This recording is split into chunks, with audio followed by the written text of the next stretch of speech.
सिया राम मैं सब जग जानी, करहु प्रणाम जोरि जुग पानी। एहि विधि दुखित प्रजेश कुमारी, अकथ नीय दारुण दुख भारी। बीते संवत सहस 87, तजि समाधि शंभु अविनाशी। दक्ष सुता सती जी इस प्रकार बहुत दुखित थी। उनको इतना दारुण दुख था कि जिसका वर्णन नहीं किया जा सकता। 87,000 वर्ष बीत जाने पर अविनाशी शिव जी ने समाधि खोली। राम नाम शिव सुमिरन लागे, जानेउ सती जगत पति जागे। जाय शंभु पद बंदनु कीना, सन्मुख शंकर आसनु दीना। शिव जी राम नाम का स्मरण करने लगे। तब सती जी ने जाना कि अब जगत के स्वामी शिव जी जागे हैं और उन्होंने जाकर शिव जी के चरणों में प्रणाम किया। शिव जी ने उनको बैठने के लिए सामने आसन दे दिया। लगे कहन हरि कथा रसाला, तच्छ प्रजेश भये तेहि काला। देखा विधि विचारी सब लायक, तच्छहि कीन प्रजापति नायक। शिव जी भगवान हरि की रसमयी कथाएं कहने लगे। उसी समय दक्ष प्रजापति हुए। ब्रह्मा जी ने सब प्रकार से योग्य देख समझकर दक्ष को प्रजापतियों का नायक बना दिया।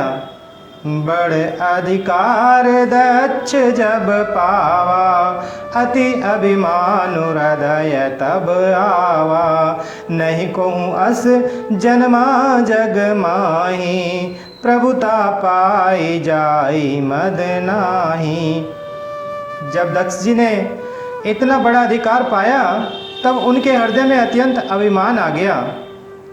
जगत में ऐसा कोई नहीं पैदा हुआ जिसको प्रभुता पाकर मद न हो, नशा न हो। दक्ष लिए मुनि बोली सब, करन लगे बड़ जाग।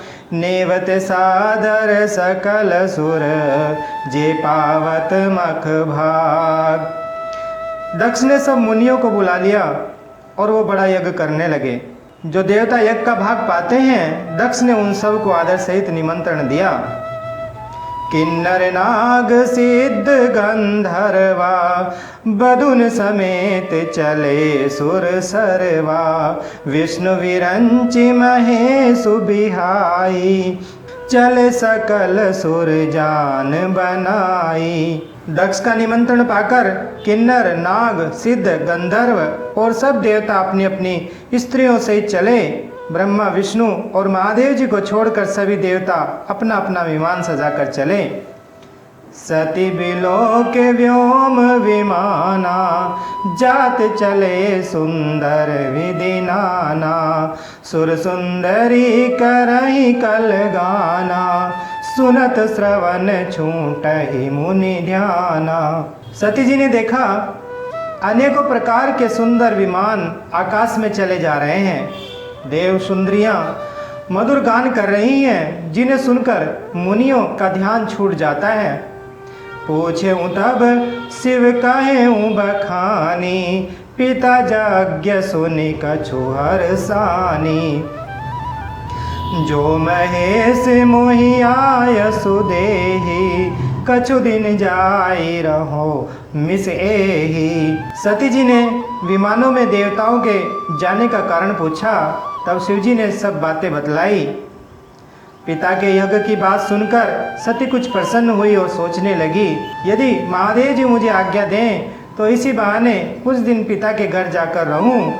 पति परित्याग हृदय दुख भारी, कहीं न निज अपराध विचारी। बोली सती मनोहर बानी, भय संकोच प्रेम रस सानी।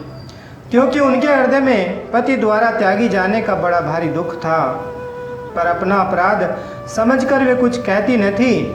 आखिर सती जी भय संकोच और प्रेम रस में सनी हुई मनोहर वाणी से बोली कि पिता भवन उत्सव परम जो प्रभु आय सुहोई, तो मैं जाऊं कर पायतन सादर देखन सोई।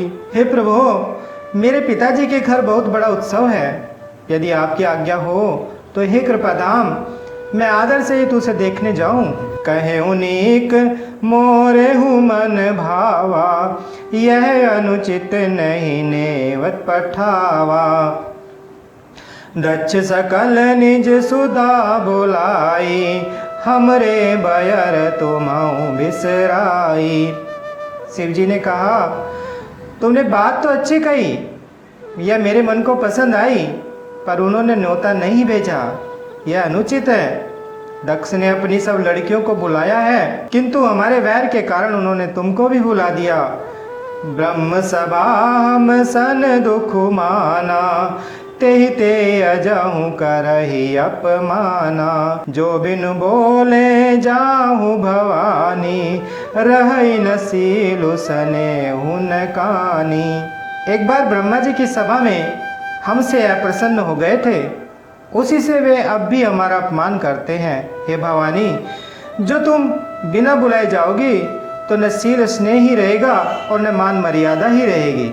जदपि मित्र प्रभु पितु गुरु गेहा, जाहि बिनु बोले हुन संदेहा। तदपि विरोध मान जह कोई, तहाँ गए कल्याण न होई। यद्यपि इसमें संदेह नहीं कि मित्र, स्वामी, पिता और गुरु के घर बिना बुलाए भी जाना चाहिए, तो भी जहाँ कोई विरोध मानता हो उसके घर जाने से कल्याण नहीं होता। भांति अनेक शंभु समुझावा, भावी बस न ज्ञान उर आवा। कह प्रभु जाहु जो बिनहि बुलाए, नहीं भली बात हमारे भाई। शिव जी ने बहुत प्रकार से समझाया, पर होनहार व सती के हृदय में बोध नहीं हुआ, अर्थात उन्हें ज्ञान नहीं हुआ। फिर शिव जी ने कहा कि यदि बिना बुलाए जाओगी तो हमारी समझ में अच्छी बात न होगी। कही देखा हर जतन बहु, रही न दक्ष कुमारी। दिए मुख्य गण संग तब, विदा कीन त्रिपुरारी। शिव जी ने बहुत प्रकार से कहकर देख लिया, किंतु जब सती किसी प्रकार से भी नहीं मानी, तब त्रिपुरारी महादेव जी ने अपने मुख्य गणों को साथ देकर उनको विदा कर दिया। मंगल भवन अमंगल हारी, द्रवहु सुदशरथ अजर बिहारी। बोले श्री रामचंद्र भगवान की, बोलिए माता सीता जी की, बोले श्री बजरंग बली भगवान की।